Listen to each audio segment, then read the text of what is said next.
오늘 우리가 읽은 말씀은 마가복음 말씀입니다. 첫 부분인데요. 각 성경마다 물론 하나님께서 주신 말씀이지만 특별히 그 말씀 가운데는 이 말씀을 기록하게 한 어떤 시대적 배경과 상황이 있습니다. 특별히 마가복음은 어떤 상황에 있는 성도를 향해서 쓴 편지인가 말씀인가 이제 살펴보면요.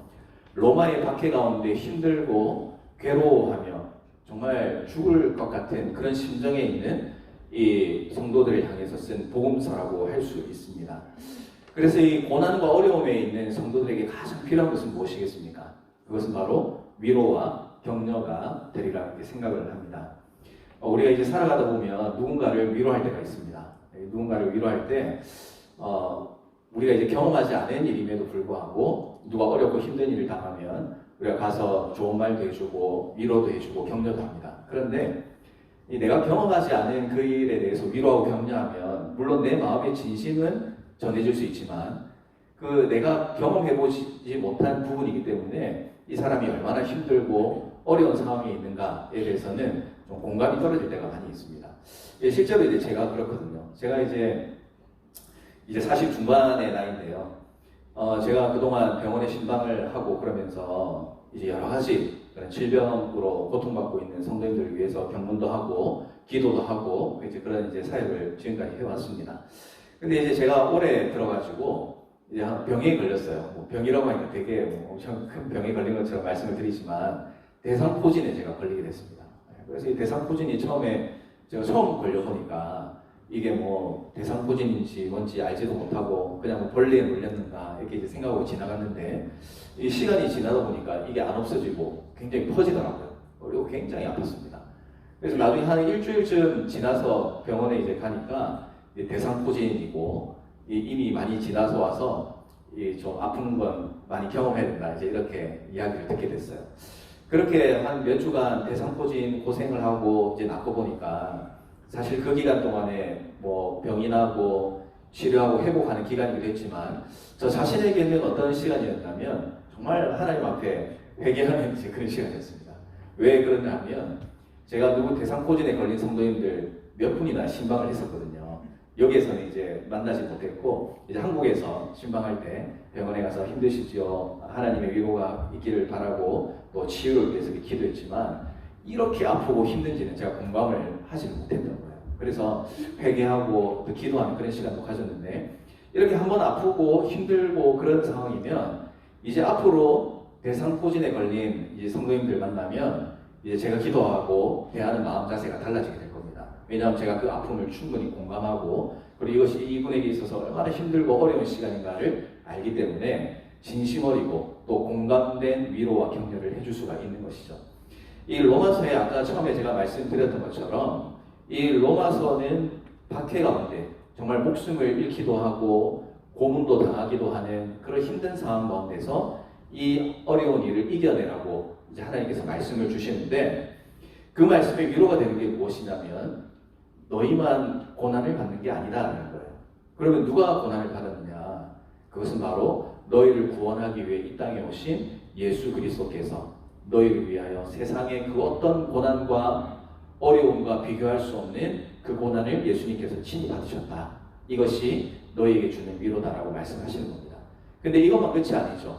고난과 어려움 가운데 예수님도 동일하게 있었고 심지어 목숨까지 십자가에서 내놓으셨지만 그러나 예수님은 그 모든 고난과 어려움을 이겨내시고 부활하시고 승천하신 그 예수님께서 지금 너희와 함께하고 있으니 너희들 고난과 힘든 그런 상황 가운데서 정말 목숨을 끊고도 싶고 또 이 상황에서 도망치고 싶은 그런 마음이 들긴 하겠지만 고난을 이기고 부활하신 예수님을 기억하면서 그 예수님이 너와 함께 하신다는 사실을 기억하면서 이 어려움과 고난을 이겨나가라. 주님께서 너희에게 힘을 주실 것이다.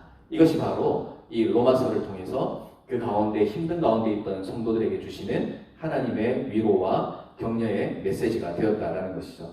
그래서 이 말씀을 받았을 때 얼마나 이 어려움에 있었던 성도들이 이 격려와 위로를 받고 힘을 내고 그래 내가 혼자가 아니지 우리 예수님께서 나와 함께 하시지 예수님은 나보다 더한 고난과 고통을 겪으셨지 이런 마음을 가지고 다시 한번 그리스도인답게 살기 위한 그런 결단과 각오를 다지게 되었다는 그런 이야기입니다. 이런 목적을 가지고 쓰여진 이 마가복음 1장 1절 말씀은 무엇이라 기록하고 있습니까? 버전은 다른데 제가 준비한 버전으로 읽어드릴게요. 하나님의 아들 예수 그리스도 복음의 시작이다. 이렇게 성경은 시작을 하고 있습니다. 마가복음은 마가의 이름을 따서 기록한 성경이긴 하지만 1절부터의 말씀은 이 말씀이 예수 그리스도의 복음이다 라고 분명하게 언급하고 시작을 하고 있습니다. 복음은 다른 것이 아니라 예수 그리스도가 중심이고 예수 그리스도가 주제라는 이야기입니다. 사람의 이야기가 아니라 예수님의 이야기가 복음이 되는 것이죠. 복음은 예수 그리스도를 통한 구원의 좋은 소식입니다. 그래서 누구든지 믿기만 하면 하나님의 자녀가 되는 놀라운 권세가 주어진다. 이 소식이 바로 복음이라고 할 수가 있는 것입니다. 오늘날 교회에 예수 그리스도를 구주로 고백하는 성도가 좀 많아졌습니다. 아마 이 시대를 통틀어서, 역사를 통틀어서 아마 지금 이 시기처럼 교회가 제일 많고 성도가 제일 많은 시기는 아마 없었으리라 생각을 합니다. 아브라함을 부르셨던 하나님, 이스라엘과 함께 하셨던 하나님께서 이제는 온 천하와 함께 하신다고 우리에게 말씀을 하고 있습니다. 그만큼 복음의 능력을 체험할 수 있는 정말 최고의 시대를 우리가 살아가고 있는 것이죠. 그런데 교회는 많아지고 성도는 많아져도 교회가 힘을 잃고 성도가 힘을 잃고 복음의 능력이 없는 것처럼 살아가는 이 시대의 그런 모습을 바라볼 때 그 이유가 무엇일까? 그 답은 간단합니다. 복음이 변질되었기 때문에 그렇습니다. 복음의 중심에 예수 그리스도가 있어야 되는데 이 복음이라는 단어 가운데에 사람이 있고 교회가 있고 프로그램이 있기 때문에 그런 것이죠.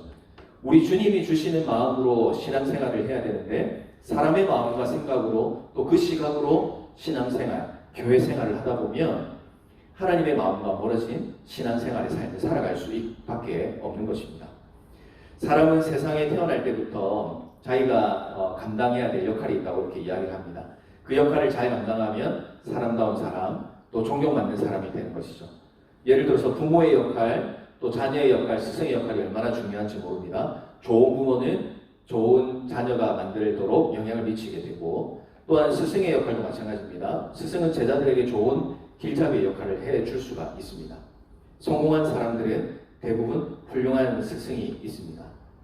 성경은 우리의 인생에 있어서 가장 훌륭한 스승인 예수님, 복음을 통해서 우리에게 그 기준을 제시하고 있습니다.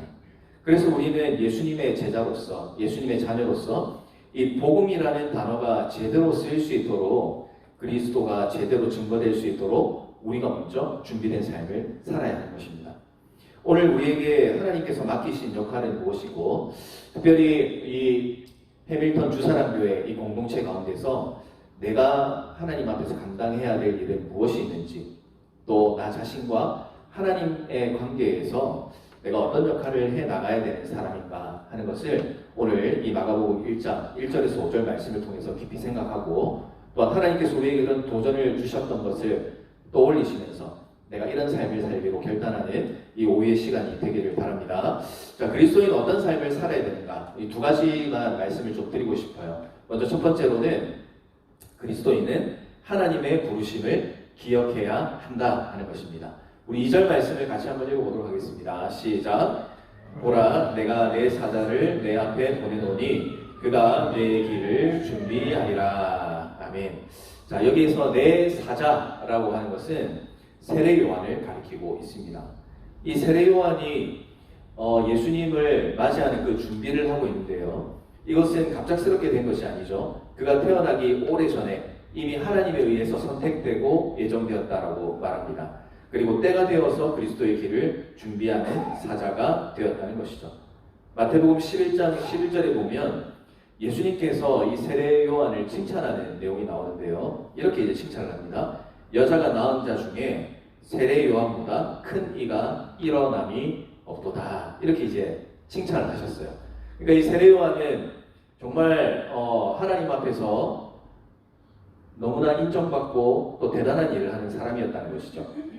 세례 요한은 나실린으로 태어났습니다. 제사장 사가랴는 자신의 아들이 엘리사벳을 통해 나게 될 것을 천사를 통해 듣습니다. 그리고 이름을 요한이라고 지어라, 또 해야 할 것, 지켜야 될 것에 대해서 이제 설명을 듣게 되죠. 세례 요한은 날 때부터 하나님의 일을 위해서 택함을 받았고 부르심을 받았던 사람이었습니다.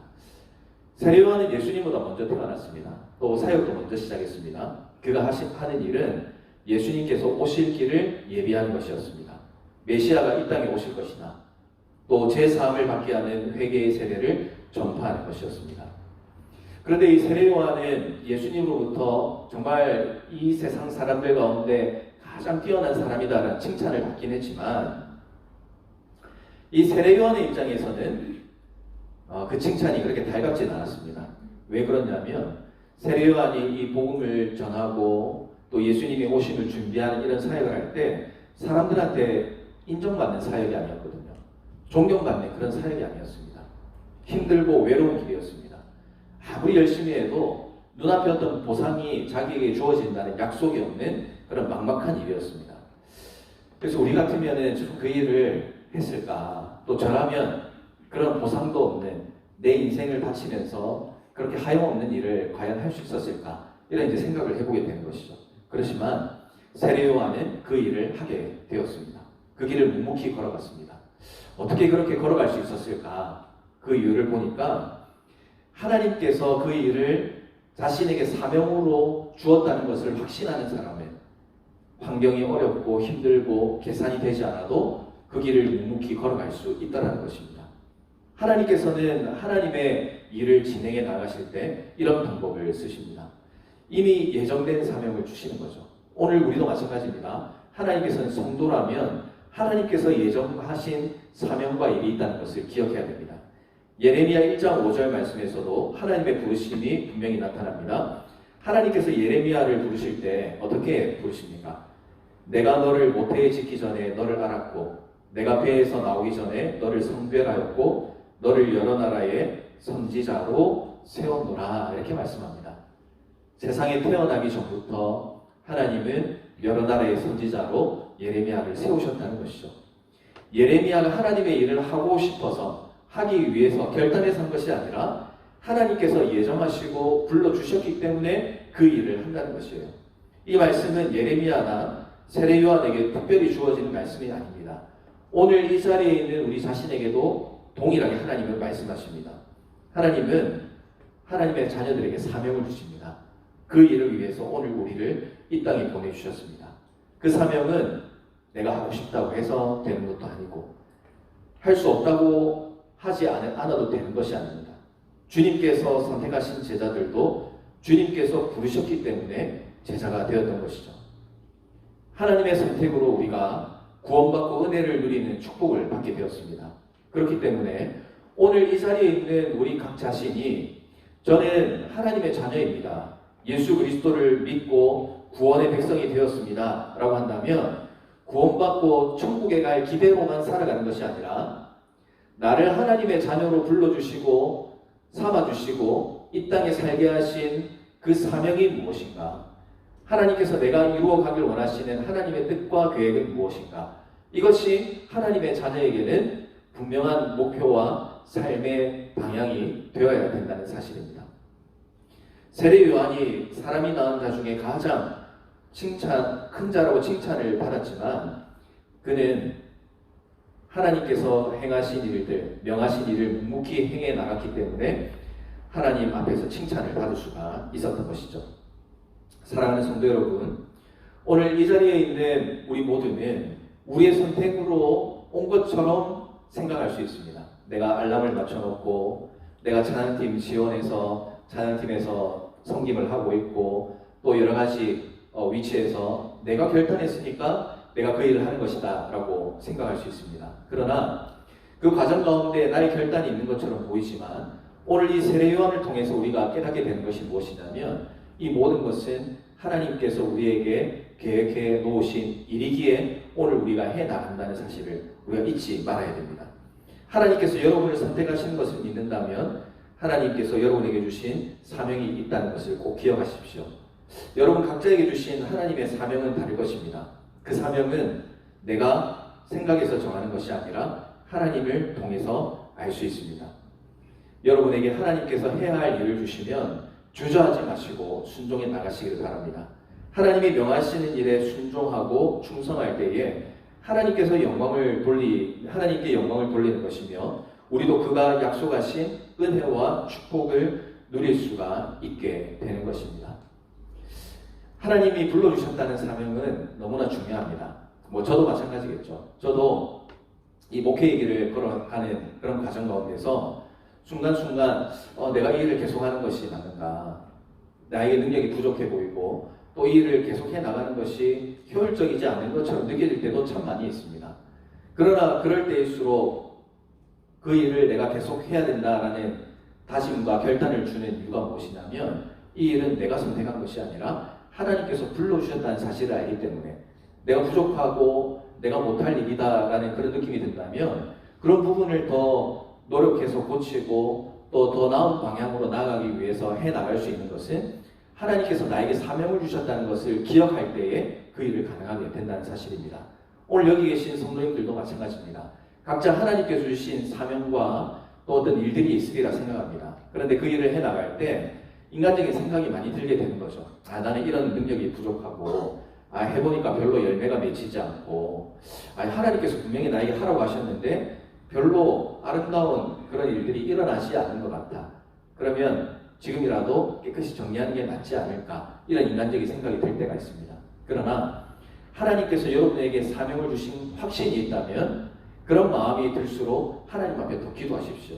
하나님께서 나에게 부족하지만 이 사명을 주셨는데 하나님, 부족함에도 저에게 이런 사명을 맡겨주신 것은 하나님의 뜻과 계획에 있는 줄로 압니다. 하나님, 이겨나갈 수 있도록 또 이 일을 해나갈 수 있도록 돕는 손길을 허락해 주시고 또 이 일들을 해나갈 때 내 계산과 내 예상으로는 도무지 불가능한 일이었지만 그러나 하나님께서 주신 사명임을 기억하고 제가 나아갑니다. 주님, 이 일 책임져 주십시오.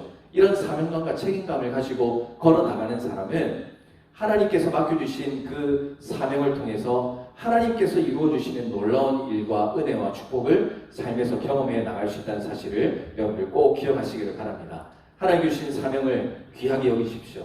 그리고 그 사명대로 살아가는 것 내 기준 말고 하나님의 기준으로 기뻐하며 살아가십시오. 그러면 오늘 내가 이루는 것이 아니라 하나님께서 이루어 가시는 그런 큰 일을 이루어가는 그런 일을 경험하는 우리 모두의 삶이 될 줄로 믿습니다. 하나님과 함께함으로 이런 아름다운 열매를 또 사명을 이룸으로 하나님께 주시는 기쁨을 날마다 누리며 살아가시는 우리 주사랑교회 모든 성도님들 되시기를 주님의 이름으로 축복합니다.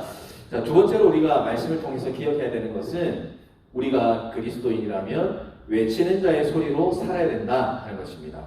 우리 3절부터의 말씀인데요. 같이 한번 읽어보도록 하겠습니다. 시작.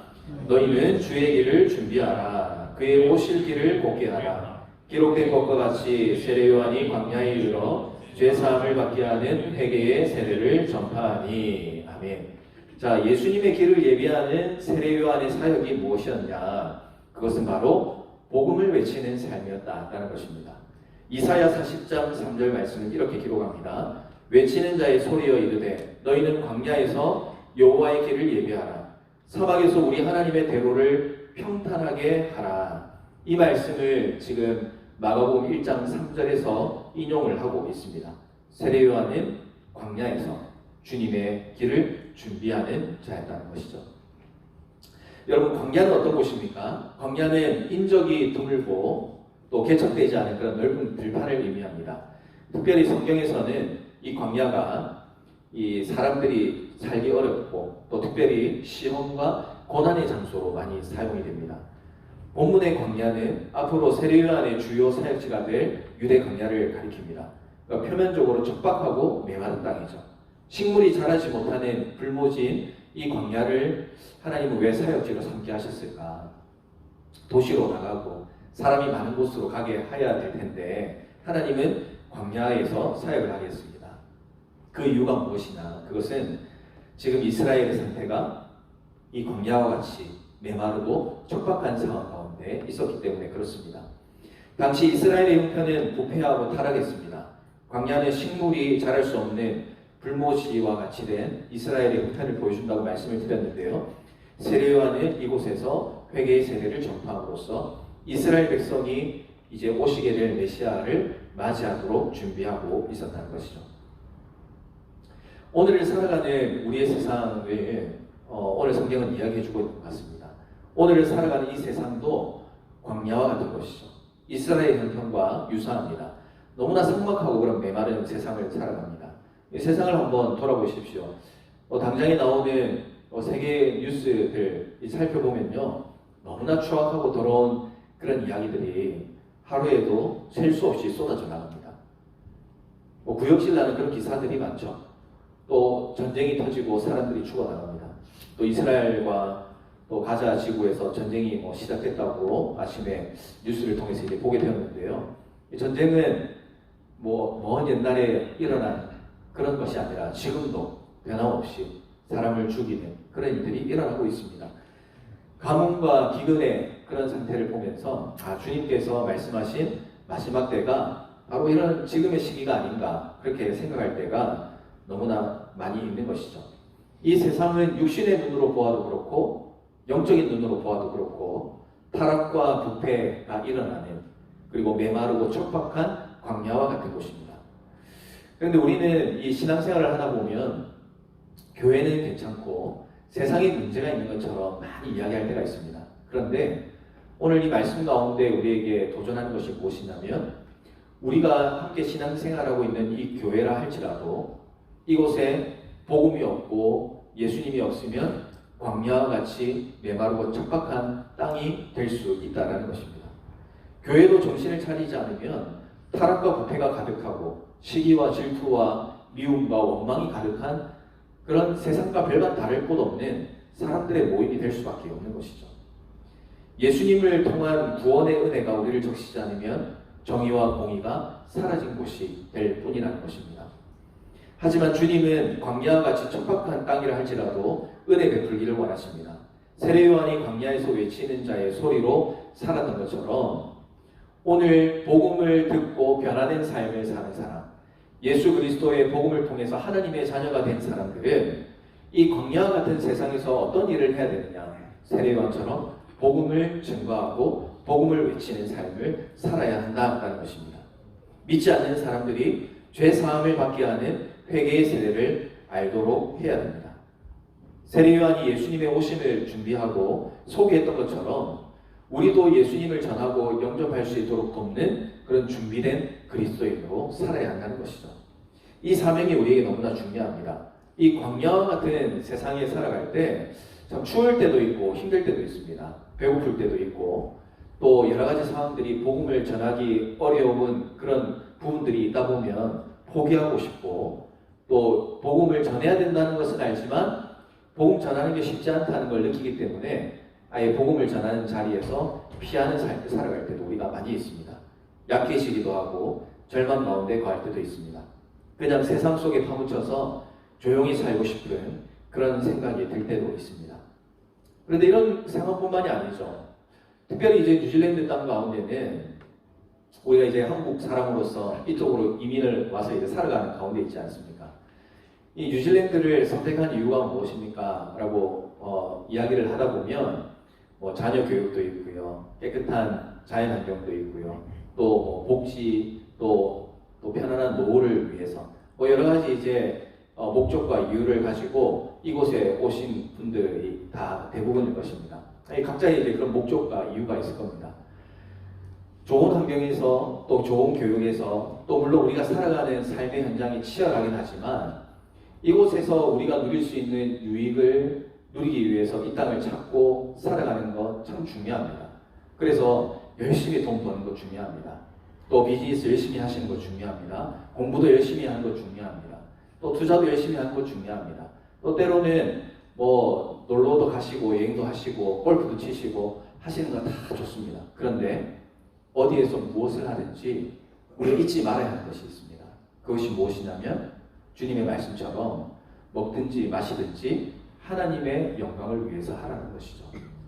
좋은 환경을 찾아서 또 여러 가지 나의 목적을 가지고 그 일들을 해나가는 것은 좋지만 그 일 가운데 가장 중요하고 가장 본질적인 기준과 목표를 하나님의 영광을 위해서, 오늘 말씀의 표현에 따르면 복음을 외치는 자로서 살아가는 그런 마음을 저버리고 돈을 벌고 공부하고 이런 일에만 우리의 인생을 건다면 우리는 그리스도인다운 삶을 살아가지 못하고 있다라는 것입니다.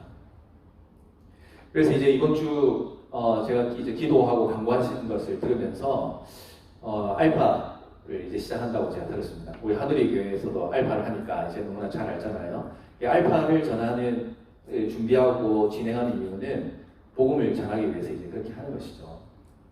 그런데 이제 복음을 전하기 위해서 우리가 알파를 뭐 프로그램만 준비해 놓는다고 되는 게 아니지 않습니까? 결국은 우리 공동체가 내가 일하고 있는 일터에서, 삶터에서, 또 학교에서 복음을 전해야 될 그 사람에게 우리가 복음을 전하는 사람이라는 그 우리의 본질적인 사명을 기억하고 복음을 전하는 삶을 살아야지만 이 알파라는 프로그램이 그냥 프로그램으로 끝나는 것이 아니라 영혼을 살리는 정말 복음 전파의 도구가 될 수가 있는 것이죠. 그래서 여러분, 우리가 살아가는 곳은 광야와 같은 곳임에 틀림이 없습니다. 광야에서 힘들고 어렵고 또 우리의 각자의 목표를 이루는 것만도 힘들고 어려운 그런 순간들이 있겠지만, 그러나 그럴 때일수록 여러분 우리 정신을 바짝 차려야 됩니다. 우리를 하나님께서 이 뉴질랜드 땅 또 해밀턴으로 보내주신 이유는 단순히 잘 먹고 잘 살고 너의 유익을 위해서 해라라고 우리를 보내주신 게 아니에요.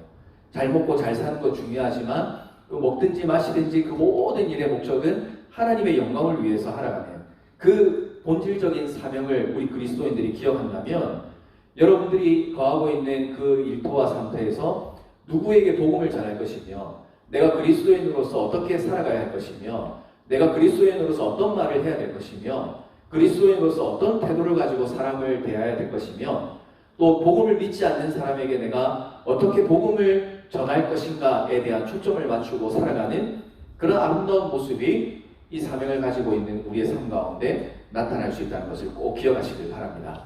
그래서 많은 사람들이 그렇게 이야기를 합니다. 시대가 많이 발전해서 이제 복음을 전하는 시대는 끝났다.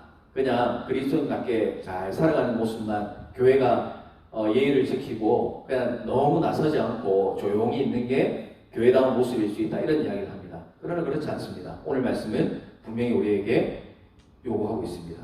너희는 복음을 외치는 자, 복음을 증거하는 삶, 입술뿐만 아니라 너희의 삶으로 복음을 전하는 삶을 살아라. 그것이 하나님께서 오늘 그리스도인된 우리에게 주시는 말씀이고 사명이라는 사실을 여러분들 꼭 기억하셔서 어디에서 무엇을 하든지 이 복음을 위해 하나님의 영광을 위해 쓰임받는 우리 해밀턴 주사랑교회 모든 성도님들 되시기를 주님의 이름으로 축복합니다. 말씀을 정리합니다. 하나님께서 우리 각자에게 사명을 주셨습니다. 이 사명, 우리를 불러주신 그 은혜, 또 나에게 맡겨주신 사명을 내가 오늘 정말 주님 앞에서 성실하게 감사함으로 주가 이루실 그 일을 기대하면서 감당하고 있는가, 우리 자신 좀 돌아봤으면 좋겠고요. 또 특별히 우리 교회의 본질은 친목 모임이 아니라 복음을 전파하기 위해서 하나님께서 우리를 불러주셨다라는 사실을 기억하고 내가 이 복음을 위해서 얼마나 복음에 관심을 두고 복음을 전하기 위한 그런 신앙의 삶을 살아가고 있는가, 주님의 말씀을 통해서 한번 점검해 보시기를 바랍니다. 우리의 삶이 전도하기에 합당한 삶이 되어야 됩니다. 이 일을 잘 감당할 때에 우리는 주님으로부터 준비된 그리스도인이라는 칭찬을 세례요한처럼 받게 되리라 확신합니다. 사랑하는 우리 성도 여러분, 준비된 하나님께서 준비하신 사명 잘 감당하시고 또 특별히 이 척박한 땅 해밀턴, 이 땅에 누구도 복음이 다시 한번 이 땅을 휘감을 수 없다라고 하는 그런 외침은 듣지 마시고 우리 해밀턴 주사랑교회를 통해서 우리 한인뿐만 아니라 이 지역사회에 예수 그리스도의 복음과 사랑을 정말 진심과 공감 어린 마음으로 흘러보내셔서 이 땅이 이 주사랑교회를 통해 변화되고 예수 그리스도의 복음으로 적셔지고 수많은 영혼들이 예수 그리스도께 돌아오게 되는 그런 놀라운 구원 역사가 오늘 이 주사랑교회에서 계속해서 이어져 나가기를 주님의 이름으로 축원합니다.